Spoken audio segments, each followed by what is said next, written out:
내가 작년에 9명을 인원 감축을 시켰거든요. 네팔에서 데리고 있었던 직원이 96명인가 그랬어요. 근데 인원 감축 뭐 하도 얘기해가지고 그래 10% 줄이자 해서 9명을 1월 달에 목표를 정하고 8명까지 나갔어. 그리고 나서 한 명이 모자라서 내가 잘랐잖아, 나를 스스로를. 야, 그 재밌는 거를 지금 다시 얘기할까? 8명 자르고 마지막에 자기 잘랐대. 누굴 잘라야 되지? 없어서 날 자른 거야. 리더다, 리더야. 그치, 뭐라고? 리더야.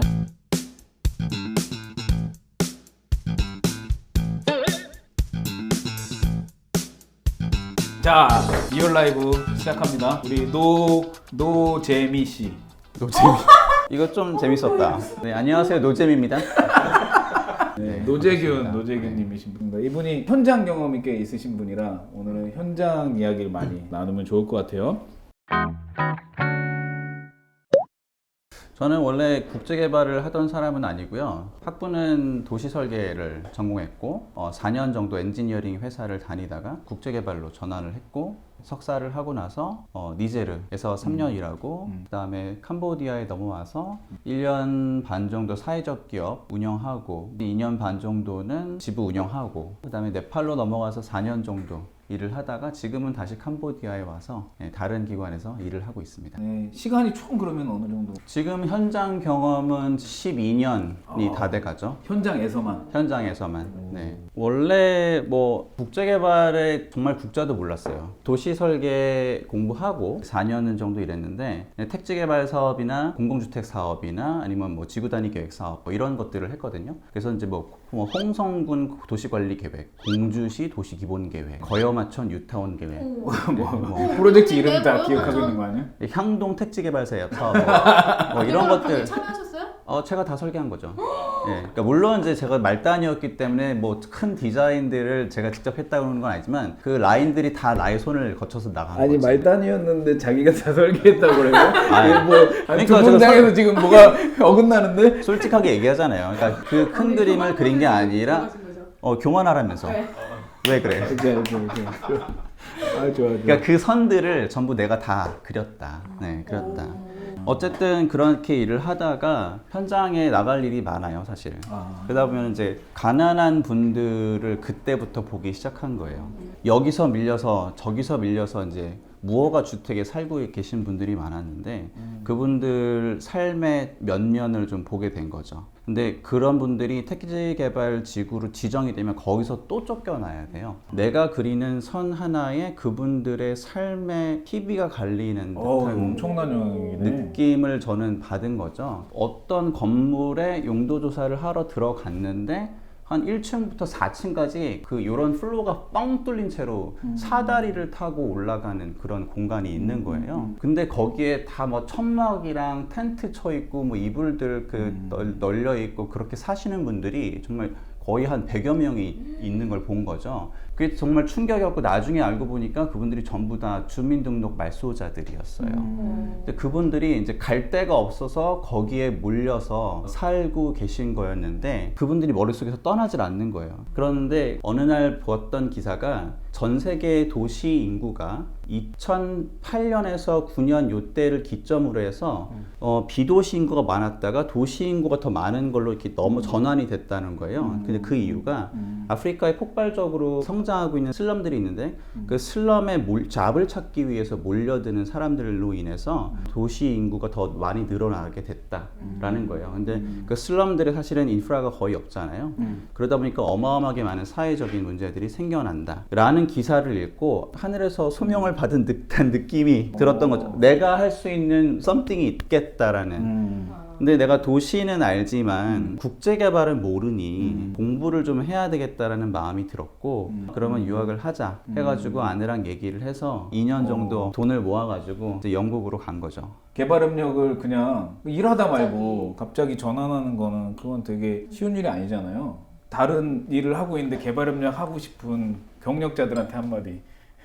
갑자기? 갑자기? 근데 개발협력을 하고 싶다면은 본인의 경력을 그대로 유지하는 게 저는 좋다고 생각해요. 왜요? 그러니까 인터내셔널 디벨롭먼트가 사람이 대상인 일인지라 사람이 살아가는데 어마어마하게 많은 다양한 분야들이 필요하잖아요. 근데 제가 국제개발을 공부를 해보고 여기 이 현장에서 일을 하니까 국제개발을 석사를 했다라는 이유 자체만으로 이 리그에서 웰컴이 되는 측면도 있고 새로운 이슈가 다가왔을 때 빠르게 습득이 되는 어드밴테이지도 있지만 결국은 자기 전문성이 있어야 되겠더라고요. 지금 와서 생각하기에 얼번 디벨롭먼트를 그냥 계속 쭉 했으면 그 전문성을 가지고 지금 현재 기후변화나 아니면 도시 방제 쪽으로 그리고 루럴 디벨롭먼트 보다도 얼번 디벨롭먼트에 대한 수요가 지금은 더 많다고 저는 생각을 하는데 그쪽 전문성을 살렸으면 오히려 지금 더 인정을 받으면서도 기여할 수 있는 일이 더 많지 않았을까라는 후회가 한 요 최근 한 2, 3년 사이에 좀 들어요.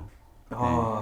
그래서 본인이 하고 있는 영역에서 전문성을 가지시고 다만 국제개발에 관심의 끈을 놓지 마셔라. 그게 오히려 자기 전문성을 인정받으면서도 더 많이 기여할 수 있는 길인 것 같다라는 생각이 들어요. 저는 지금 12년 동안 이제 거의 대표직이었고 제너럴리스트로서 이제 경력들이 쌓여왔는데 사실 그것들이 여기서 이제 밸류가 되지는 않는 듯한 분위기잖아요. 솔직히. 그래서 뭐 물 전문가 또는 기후 전문가, 그다음에 뭐 와시 전문가 또는 보건 전문가 이런 분들이 사실 더 많이 기여가 되고 밸류가 되는 시장의 분위기가 있어서 하나의 딱 창이 하나 있었으면 좋았겠다 그런 후회가 드는 거죠. 이게 현실이긴 해요. 맞아요. 제가 아주 공감하는 현실이긴 해요. 근데 개발협력이라는 거는 현장에서 현지 주민들과 아니면 현지 어떤 다양한 상황들 안에서 이제 문제를 풀 수 있는 그리고 뭔가 새로운 솔루션을 어떤 형태로든 잘 전달해낼 수 있는 전달 체계 만드는 이거를 끌고 나가는 거는 정말 대단한 전문성이잖아요. 네. 근데 그걸 인정받지 못하는 상황이다. 우리나라가 프로젝트를 수행하는 데 있어서 총괄 책임자를 분야 책임자로 선임하도록 되는 구조적인 제한이 있고 그게 급여 체계나 대우 체계에 다 영향을 미치는데 다른 나라 ODA 수행 체계를 보면 이런 역할들 코디네이션이나 프로젝트 매니지먼트를 굉장히 그 고급 역량으로 치는 거예요. 기업을 경영하는데 경영자 역할이 굉장히 중요하고 TCO는 따로 있는데 우리나라는 TCO가 반드시 책임자여야 하고 이런 경영을 하는 사람들의 평가가 절하되는 시장의 구조가 좀 이슈가 있다. 근데 일반적으로 엔지니어링을 하거나 이런 곳에서도 엔지니어가 있고 전반적인 프로젝트를 관리하는 PM을 따로 두잖아요. 그렇죠. 그렇죠. 근데 개발협력에서는 마치 PM이 뭔가 그 운영하는 사업의 분야에 대한 전문성을 또 가지고 있어서 그것도 이끌어 나가고 프로젝트도 잘 운영해내는 두 가지 면모를 다 요구하는 것 같아요. 근데 이제 그게 다른 종류임을 아직까지 인정받지 못하는 것 같은 거죠. 근데 분야 전문성을 가지고 있는 사람이 이제 PM을 하게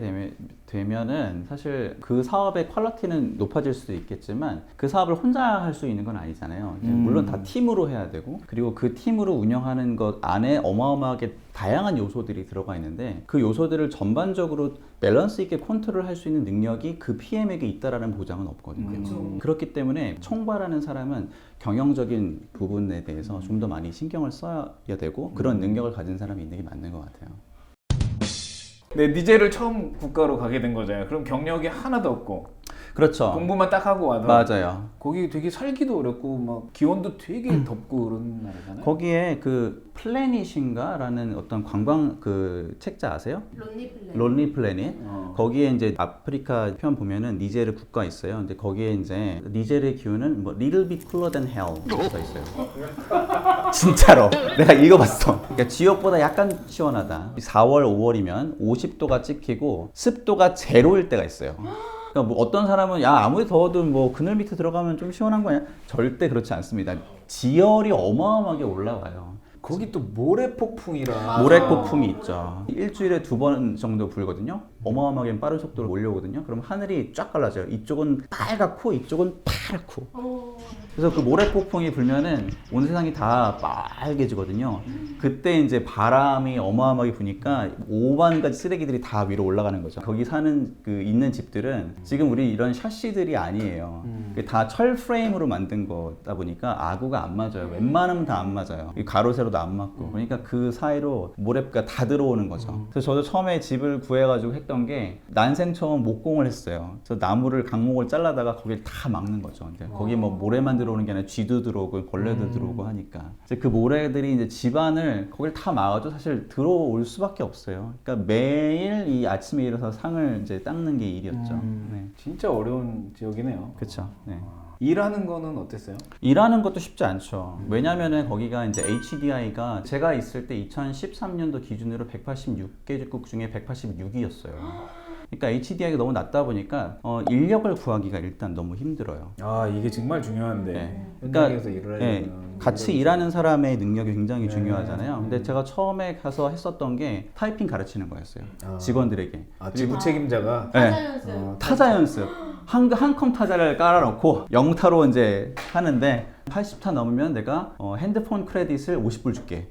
이런 식으로 이제 컴퍼티션을 붙여가지고 와. 직원들의 역량 강화를 타이핑부터 시켰어요. 그리고 이제 일을 할 때 그 CDP 가려면 사막을 1시간 반에서 2시간 정도 달려야 되는 거죠. 근데 그게 이제 길이 딱히 이제 도로가 있는 게 아니니까 그래서 길이 계속 바뀌는 거예요. 아 재밌겠다. 갈 때마다 길이 바뀌어요? 갈 때마다 길이 바뀌는 거예요. 이거 근데 운전하면서 우리는 길 몰라. 찾아가는 거구나. 그렇죠. 와. 우리는 모르는데 직원들은 그리고 주민들은 알아요. 네. 저게 길이라는 걸 알아요. 그리고 우기가 되면은 지형이 계속 바뀌어요. 그 모래가 미치는 거지. 아. 분명히 마을이 여기 있었는데. 어머, 없어져요? 그러니까 우리가 잘못 들어간 거죠. 아. 네. 아동을 찾으러 사막에 들어갔다가 길을 잃어버려가지고 4시간, 5시간씩 헤맨 적도 있어요. 그 되게 위험한 위험하다 상황이네요. 진짜. 그쵸. 그리고 이제 거기에 이제 우기니까 물이 좀 흘러가는 스트림이 있었는데 거기에 이제 랜드크루저가 통으로 처박힌 거죠. 그래서 저는 한 1시간 정도 사막을 걸어가지고 이제 시그널을 잡으려고 이제 걸어가고 SOS를 치려고. 그리고 동료는 거기 있는데 1시간 정도 지나서 차가 오고 있는 거예요. 또 차를 어떻게 빼냐 그랬더니 자기도 한 20분 정도 걸어가가지고 마을을 발견한 거예요. 그 마을에서 장정 한 30명을 데리고 왔대. 30명에서 랜드크루저 통으로 들었대. 이렇게 해서 그렇게 해서 빠져나와서 거기서부터 또 한 2시간 헤매다가 여기가 이 방향인가 이제 해를 보고 가는 거죠. 그렇게 하다가 이제 살아나오기도 하고. 그 몇 년 있었죠? 그래서 거기서? 니제리에서 3년 있었어요. 3년. 3년 지나고 나니까 저의 한계점을 분명하게 맞닥뜨리게 된 거죠. 아, 내가 아직 지부의 책임자로서의 깜냥이 안 되는구나 라는 생각이 들었던 거예요. 그럴 수 있죠. 그 나라에서는 그럴 수 있을 것 같아요. 그렇기도 하고 그냥 공부 1년 하고 완전히 전환한 다른 네, 산업군에 그렇죠. 와가지고 맞아요. 책임자가 돼서 맞아요. 그것도 인프라가 갖춰진 국가가 아니라 니제르에 가서 근데 이제 지금 주변에 일을 하다 보면은 이제 간사부터 이제 대리 과장 해가지고 이제 현장에 나오시는 분들이 제일 부러운 게 뭐냐면 모르면 모른다고 얘기할 수 있는 거. 근데 니제르의 대표로 갔는데 모른다고 얘기를 할 수가 없는 거. 면이 안 서서 쪽팔리고. 그래서 모르는 것도 아는 척 해야 되고 아는 것도 너무 없고 그냥 글로 공부했을 뿐이지 이게 어떠한 실제로 어떻게 적용이 되는 건지 모르다 보니까 내가 배워야 된다는 생각이 들었고 그래서 기관에 얘기를 해서 저를 사무장으로 강등시켜 주십시오 다시. 그렇게 하고 나니까 오히려 기회가 조금 더 넓어지더라고요. 그래서 이제 캄보디아로 갈래, 방글라데시로 갈래, 네팔로 갈래. 근데 저는 이제 이 반장님을 택했죠.